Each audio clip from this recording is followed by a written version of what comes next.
નમસ્કાર મિત્રો, આજના વિડીયોની અંદર આપણે વાત કરવાના છે એટલાન્ટા ઇલેક્ટ્રિકલ્સ આઈપીઓ વિશે. આ આઈપીઓની આજે છેલ્લા દિવસની સમયમર્યાદા સમાપ્ત થઈ છે અને આ આઈપીઓની અંદર એલોટમેન્ટ ચાન્સીસ શું રહેવાના છે તેના વિશે આપણે ચર્ચા કરવાના છે.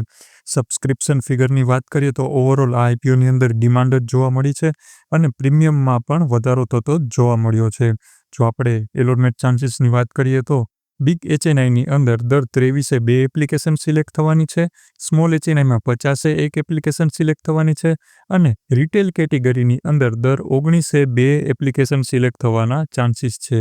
તેની જ સાથે જો આપણે લેટેસ્ટ જીએમપી અપડેટની વાત કરી લઈએ તો આ કંપનીનું પ્રીમિયમ લગભગ ₹116 જેવું ચાલી રહ્યું છે, જે ક્લોઝ ટુ 15%ની આસપાસ થાય છે. તેની જ સાથે જો કાલે જે આઈપીઓ ક્લોઝ થઈ રહ્યા છે તેના પણ એક ગ્રે અપડેટની વાત કરી લઈએ તો સોલાર વર્લ્ડ એનર્જીનું પ્રીમિયમ ₹56 એટલે કે 15% જેવું ચાલી રહ્યું છે. સેસાસાઈ ટેકનોલોજીનું પ્રીમિયમ ₹57 એટલે કે 13% જેવું ચાલી રહ્યું છે. આનંદ રાથીનું પ્રીમિયમ ₹33 એટલે કે લગભગ 60% જેવું ચાલી રહ્યું છે અને ઝરો ઇન્સ્ટિટ્યૂટનું ₹10 પ્રીમિયમ એટલે કે લગભગ 11% જેવું પ્રીમિયમ ચાલી રહ્યું છે. સો મિત્રો, આ તો આજનો વિડીયો. આ અમારી ટેલિગ્રામ ચેનલ છે, જેને જોઈન કરી લેજો. લિંક નીચે ડિસ્ક્રિપ્શન અને પિન કોમેન્ટની અંદર આપેલી છે.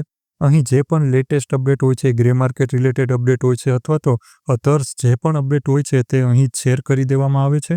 સો ટેલિગ્રામ ચેનલને જોઈન કરી લેજો. અને તેની જ સાથે એક આપણે શેર હોલ્ડર કોટાના આઈપીઓની વાત કરીએ તો ભારત કુકિંગ કોલ લિમિટેડ છે, તેને સેબી દ્વારા મંજૂરી મળી ગઈ છે અને આ કંપનીની અંદર શેર હોલ્ડર કોટા પણ આપેલો છે, જેની પેરેન્ટ કંપની છે કોલ ઇન્ડિયા. સો મેક શ્યોર કરજો કે જો તમારે શેર હોલ્ડર કોટામાં પાર્ટિસિપેટ કરવું હોય સો તમે એટલીસ્ટ કોલ ઇન્ડિયાનો આરએચપી ફાઇલ થયાની તારીખ પહેલાં એટલીસ્ટ એક શેર પણ જો તમારા ખાતામાં હશે તો તમે શેર હોલ્ડર કોટા માટે એલિજિબલ ગણાશો. સો આ તો આજનો વિડીયો તમને કેવો લાગ્યો મને કોમેન્ટમાં કહેજો.